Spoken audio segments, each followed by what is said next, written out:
So this is a first. We have to issue a correction. In Season 4, Episode 13 of The Back Nine, we mentioned that Dennis had been through a storm that's called a derecho, and then I said that means to the right in Spanish.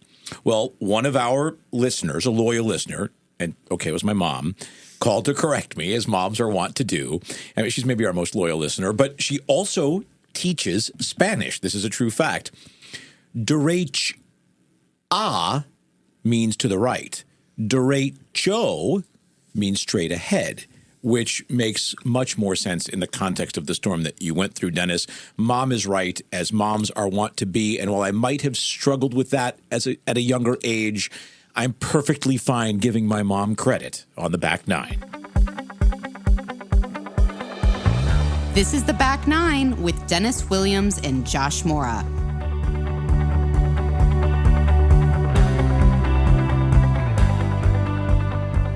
So, Dee, what we had there was a linguistical disconnection.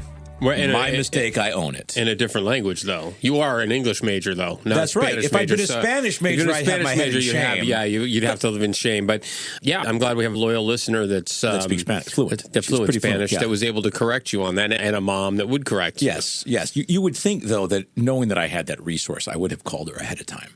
Yeah, it would have been smart. Yeah, that was not. Would have been smart. Yeah, for sure. So I want to tell you, can I tell you something that's happened to me since we were last in the studio, happened earlier this season? Yeah. I was in Portland, Oregon, bumped into Morgan Rich, who was our most recent guest on the show while we were out there, and we got to hang out. But while I was out there, I was there for a conference, and I'm having dinner in the hotel, just, in the lobby. I ordered a pizza in, and I end up sitting next to this guy who was not part of the conference. His wife was part of the conference.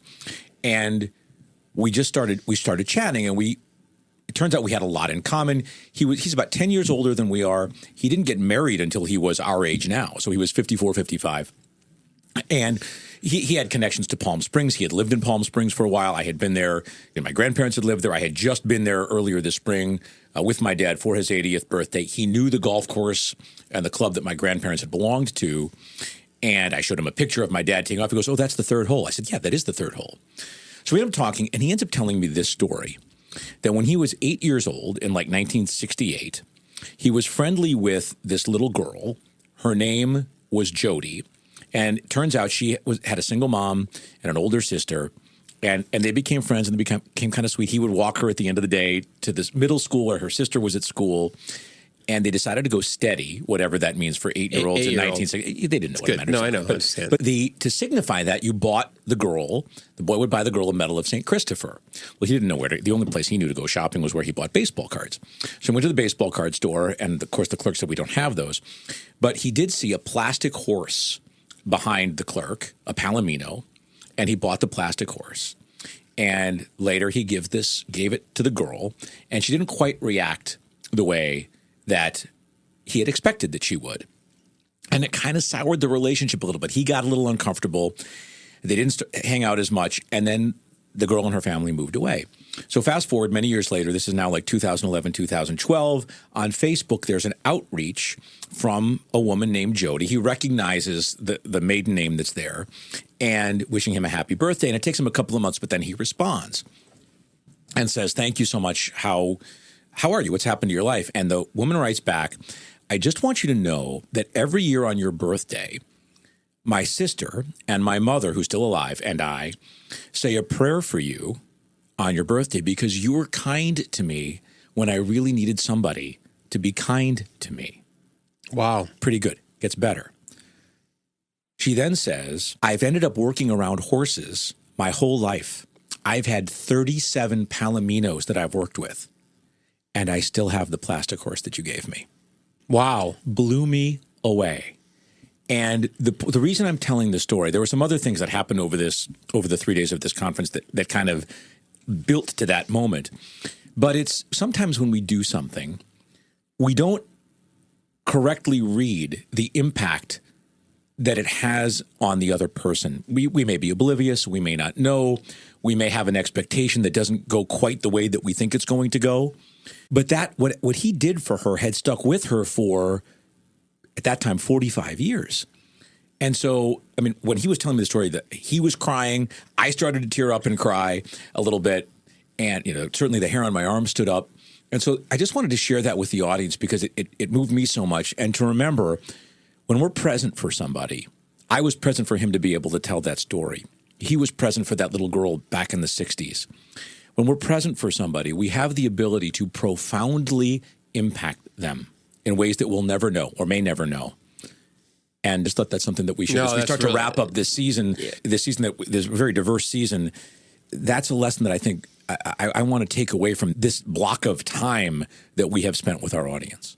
Well, I'll take it a step further because we talk a lot about this. You know what that was? That was an analog experience. That was not a digital experience. That was somebody taking the time to explain something to you face to face, which how often do we do that anymore? How often do we sit across from somebody and really listen, right? Like, I'm guilty of not doing that probably enough, too. It's why I like being on this show with you, because we always do it in studio. We get to listen to each other. We get to listen to our guests. We are even though podcasting is in the digital space, what we do, the blocking and tackling of this is very analog. It's very like one-on-one talking to each other, talking to a guest.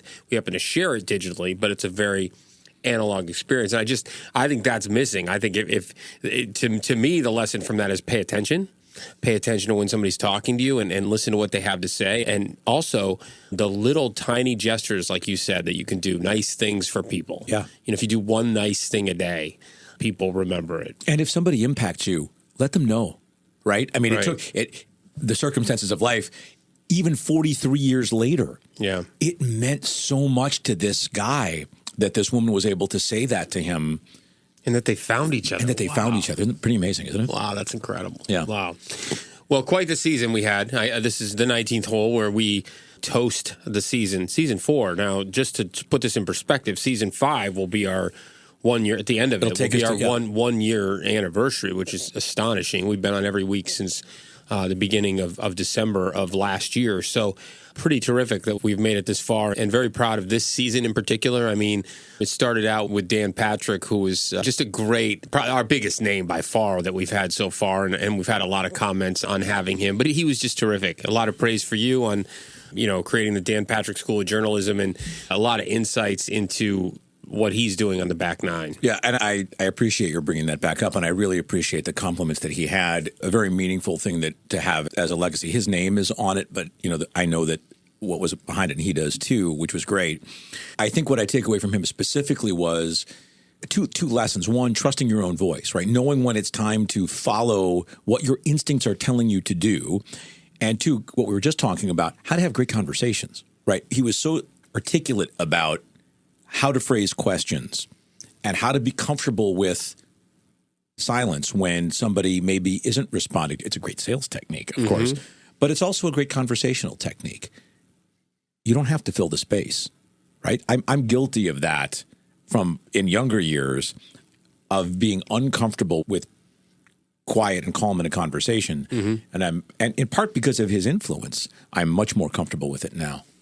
Well, that's a good segue, because I wanted to talk about 2 times when we were uncomfortable. You were uncomfortable during Colette and Laura's show, and I was, I'm not going to say uncomfortable, moderately uneasy about Dr. Michael Barber's show because of what I had to share in that show. So I think first I want you to talk about what made you uncomfortable about the episode with Colette and Laura, just so we can sort of get to that, and then I'll sort of reiterate why I was, all for good reasons, right? That's what we're trying to do. We're trying to, if everything was comfortable here, it wouldn't be very interesting. Yeah.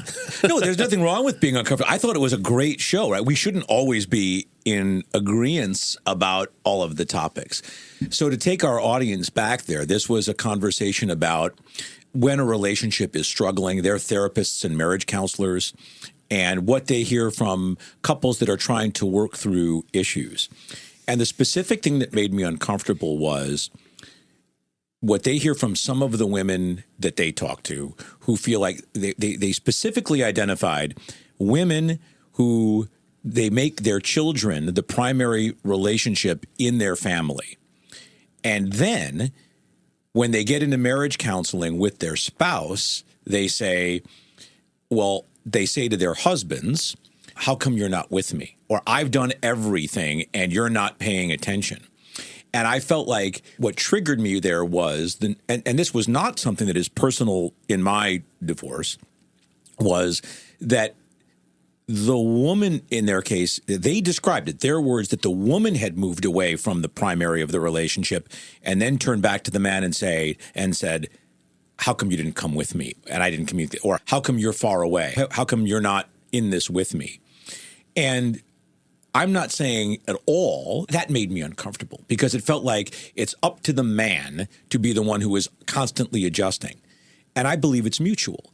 That as we evolve in coupledom from the time before kids to the time with kids to the time after kids, it is a mutual responsibility to continue to connect with each other, communicate with each other, touch each other both physically and spiritually, and evolve together. And so the way they phrased it made it sound like the burden was all on the guy, and I just don't feel like that's right or fair. And I don't think that was intentional because we did flip it around and talk about other situations where it goes the other way, in the same, where the woman doesn't come along. We did kind of touch on that. So I get what later in the conversation. Yes, I certainly get why you were uncomfortable. And I think what they were talking about was anecdotally what comes to them, but I don't think they were saying that it can't go the other way as well, or that it's not mutual. I think, I get why it would make you uncomfortable. I'm not trying to pit men against women. It's not a gender inequality. It is that one person or another is responsible or not responsible. It is a mutual responsibility in coupledom to communicate and to continue to work together through periods of growth. Let's put that aside for a minute. Yeah. The Dr. Michael Barber and the integrative medicine and integrative wellness, I thought it was a really powerful episode. And I thought one of the things that made it powerful was how vulnerable you were. You shared a lot of really personal details. Is that what was uncomfortable about it for you? Well, I think what was uncomfortable is I never wanted this show to be about me, but I think where I got to after, 40 episodes, I think that was probably episode 39 or 40 that we've done, and we've hinted at it, I think I got to the point where the message here that I'm going to give about my personal health journey could help somebody. It was all about being proactive and not reactive and getting tested. And I felt like if I shared it, but it's still uncomfortable to talk about something that's that personal for me. I mean, if you recall, like when I went through that in 2017, the first part of it, very few people even knew about it. Like, I really went through that in private. Yep. I mean, I was going through a divorce at the time, and I mean, there's lots of family members that I'm very close to that didn't know about it, right? So, and certainly my friends didn't know about it. So, for me to share it in a podcast was hard. It was hard, but I'm glad. I'm not regretting 1 second of it because I think that episode was really important and powerful, and I think if you haven't listened to it, please do. That integrative medicine thing, and then it's led us to some other shows that are going to come up in season 5. It sort of follow along. And I think, one of the things that we said in season 3 and carries over season 4 is we had a lot of episodes where we can take some really practical experiences and things that you can integrate into your life that have some real depth to them that can really, really help people live a better life on the back nine. Yeah, and I think we've really started to do that in a profound way. And that is why I spoke about it, because I really wanted to help other people and not have it be about me. And that's really the It came off that way. I mean, I know that you put yourself out there, but I thought it was all done in the way of inviting other people into something that's really important, right? At this age, health concerns are not rare anymore. They're not unusual anymore. We are going to see, I lost a close college friend about a year ago who had been in a health battle for 3 years. So to give people, and we have some of this more coming up in season 5, as you say, resources to help us be better in better physical health and better mental health and better spiritual health. And so being able to provide those resources, I think, is really important. To that end, we heard some great stories about people who have had health scares. I mean, Danny Heinsohn's story about discovering that he had a racquetball-sized brain tumor the day after he graduated from college at 23, and that the median life expectancy after that was like 5 years. And here he is now, more than double his life later, leaning into life. And what a great lesson that he's able to share with us, also vulnerable in the same way that you were, that you can't take anything for granted. We are not guaranteed tomorrow, and he lives his life every day like that, as we kind of all should. We'll be right back. Listeners, You know, I've been talking about Pete Learning for a few weeks now. Pete is an out-of-the-box training department that helps companies of all sizes reach their company training initiatives. So picture this.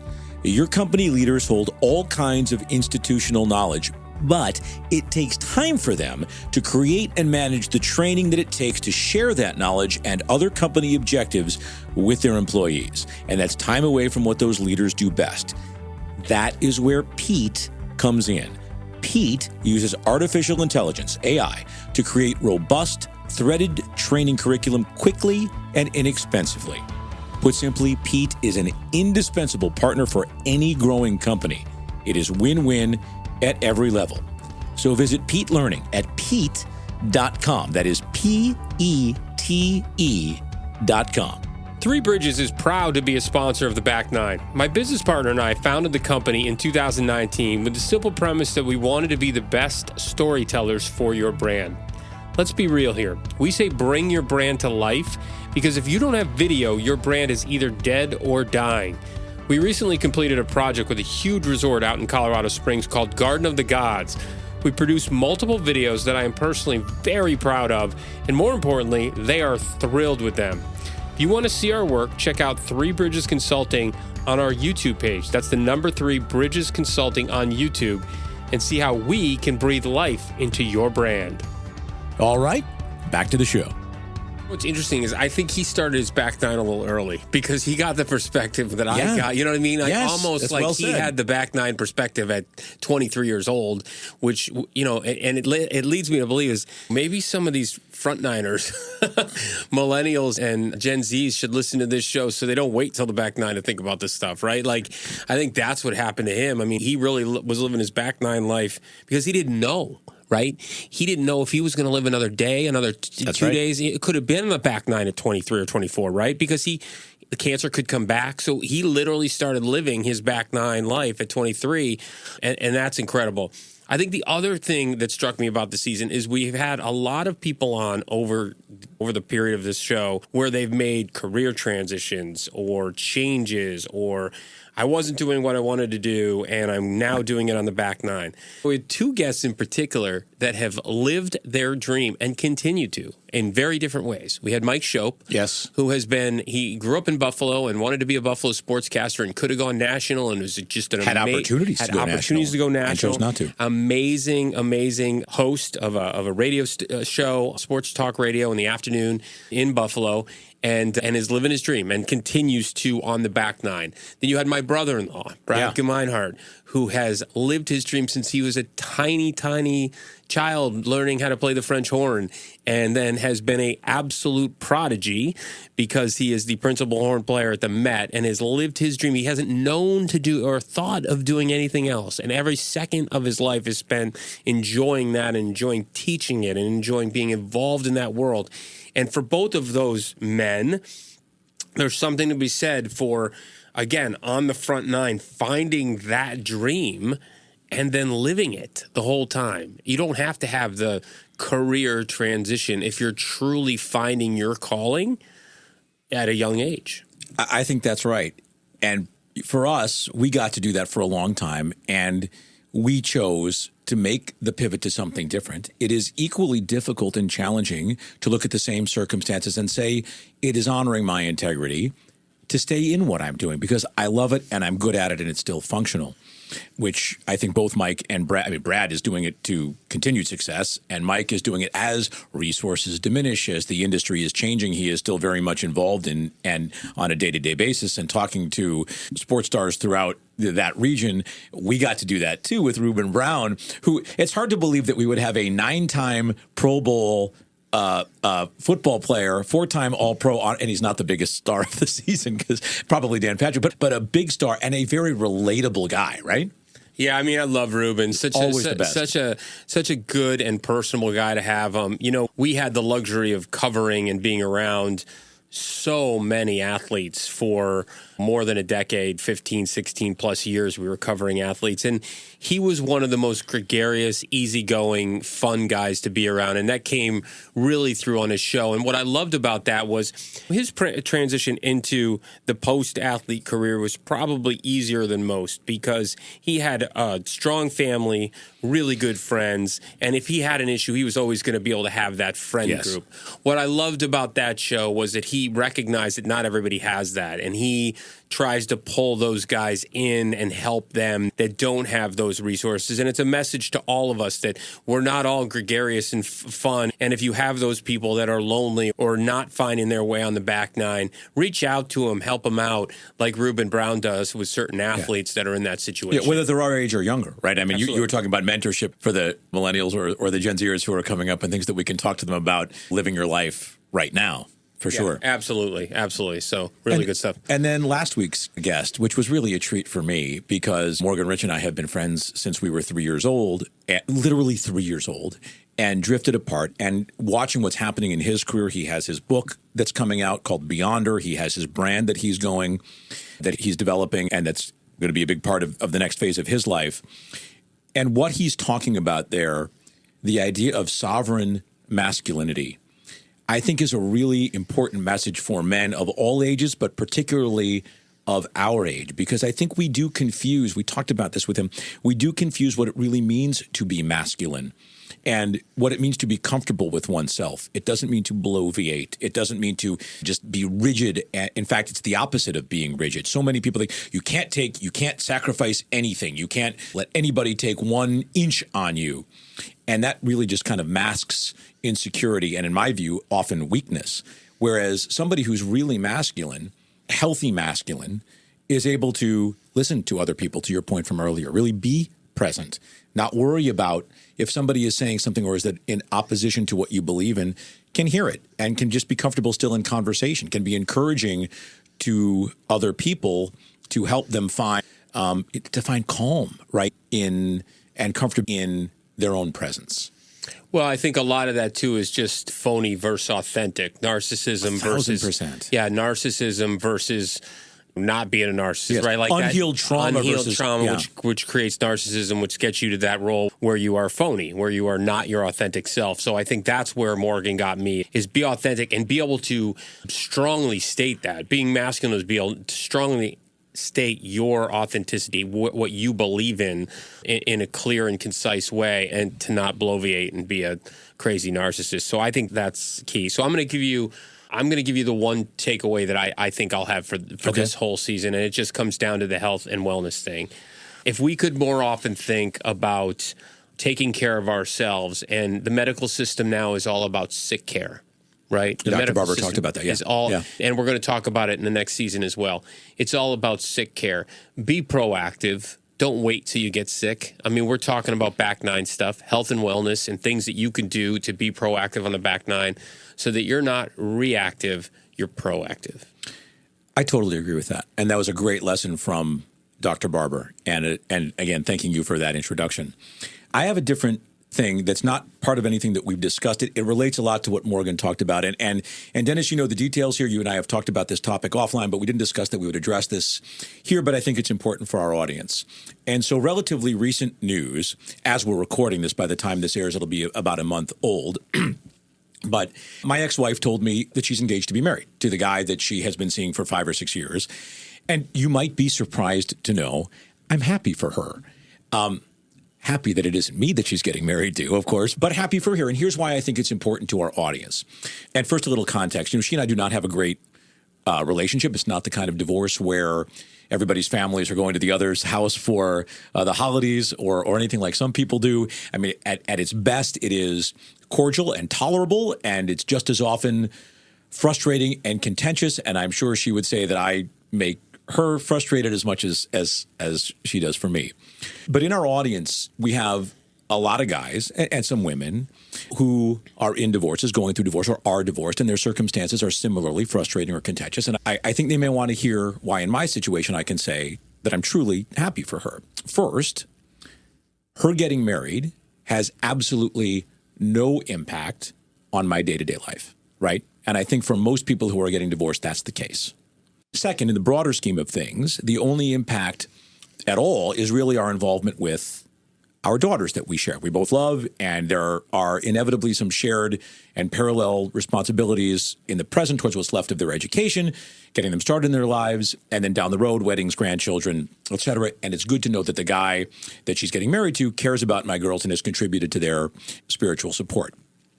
But most importantly, I think it's clear after 4 full seasons of this podcast that I firmly believe in the power of love as a benevolent force and as the key driver for so many things that can heal us. I believe, and you know this, it is the spiritual energy of the universe. And if you believe that, as I do, you have to go all the way with it. You can't pick and choose who should receive love. One has to believe that everybody is worthy of or deserves love. Now, there are people who might not deserve your particular love, your specific love. My ex might not deserve my love or the effort I would make to express my personal love, clearly. But to wish for her or anyone to be denied access to universal love, or for me to be resentful of the fact that she is getting married again, well, that goes against what I believe about the universal energy of love. And that stance would put up a negative energy that resists my own access to universal love or specific love. And I think it's great broadly because her example is one that broken hearts can heal. And I think that's really important. And love is the power behind that. So that's part of my takeaway from this season because that's all happened as we've broadcast this season. And so that's what I take away from season 4. Well, I will just say this you said it. I don't really need to even say anything about what you just said. I will say this as your best friend and somebody who's been around you for this process, your whole marriage, all of it.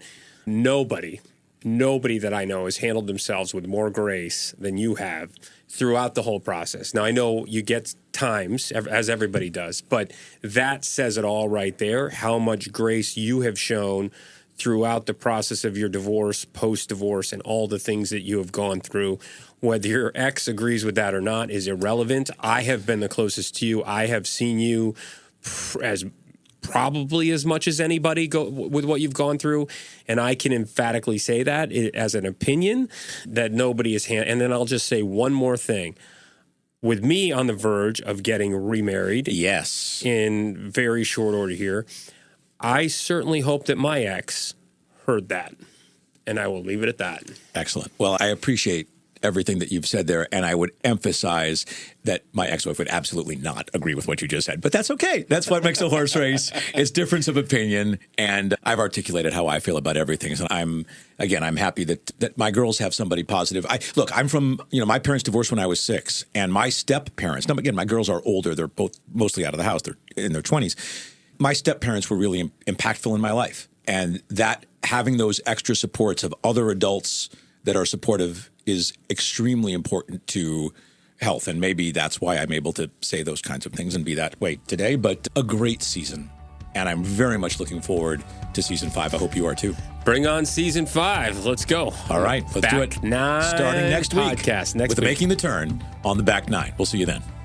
Hey, listeners, we just wanted to thank you for being a part of our community to date. We love the feedback you've given us to this point as we continue to build the Back 9 above and beyond what we're already doing. Yeah, help us by following, subscribing, and or downloading and sharing with your friends and family as well. We have lots of plans for how we can continue to provide good perspective and fantastic resources for all of you. So join us on Apple, Spotify, YouTube, or your preferred platform, and know that we are incredibly grateful for your support. Yeah, we are. We look forward to seeing you in person soon, hint, hint, and knowing that you're out there making the loop with us every week on the Back 9.